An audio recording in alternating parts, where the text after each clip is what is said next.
L'urbanisation galopante, les migrations de population, les changements climatiques, autant de facteurs qui ont un impact direct sur la santé humaine puisqu'ils favorisent la prolifération de maladies. Partant de ce constat, l'Institut Pasteur, en partenariat avec le Centre scientifique de Monaco et la Fondation Prince Albert II, a tenu à organiser en principauté un colloque destiné à mener une réflexion interdisciplinaire autour de cette thématique avec des experts mondialement reconnus.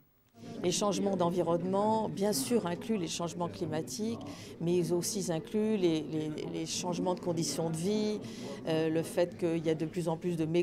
mégapoles, donc la densité de population, la déforestation, la proximité animal-homme, etc. On peut prendre le cas du chikungunya d'abord à La Réunion. C'est clairement un moustique qui a été importé à La Réunion, qui n'est pas du tout natif de cette région du monde, qui a été importé par le commerce humain et par le commerce par bateau. C'est un virus qui est arrivé par un patient qui arrivait des Comores et ensuite c'est la mutation du virus, donc c'est la rencontre de tout ça. Ce colloque a pu voir le jour en raison du partenariat sur le long terme signé entre Monaco et l'Institut Pasteur. Les responsables de cette grande institution française ont été particulièrement sensibles à l'engagement de longue date du prince Albert II en matière de lutte contre les changements climatiques ou pour contribuer à l'éradication de maladies infectieuses dans certaines régions du monde. Les problèmes de santé auxquels nous devons faire face, nous collectivement, l'humanité, dans le monde sont tellement complexes que les partenariats, les approches multiples, les intérêts multiples permettent petit à petit de trouver des solutions pour les différents problèmes. Nous nous sommes rencontrés avec la principauté parce que nous avons rencontré le prince Albert II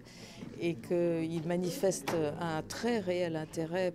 d'abord pour l'environnement, c'est clair, mais aussi pour la démarche scientifique et pour la science. Il faut savoir qu'une nouvelle maladie infectieuse pour l'homme se développe chaque année, en associant chercheurs en sciences biomédicales et sociales, historiens, économistes, décideurs politiques. Ce colloque avait pour ambition de contribuer à l'émergence de solutions. On a bien compris aujourd'hui que par rapport à l'émergence de nouvelles maladies infectieuses,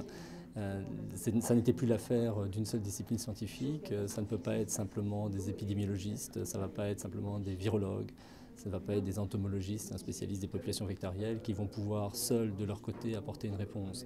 Il est très important que ces différentes disciplines se parlent et travaillent ensemble parce que la complexité des phénomènes d'émergence est très importante et vous l'avez vu dans les présentations qui ont été faites ce matin et demande à ce que chacun vienne avec sa propre expertise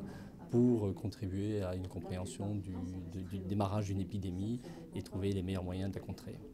Et il y a urgence à agir puisque selon un rapport de l'OMS, l'Organisation mondiale de la santé, en date de 2009, on estime à 150 000 chaque année le nombre de décès consécutifs à cette évolution environnementale.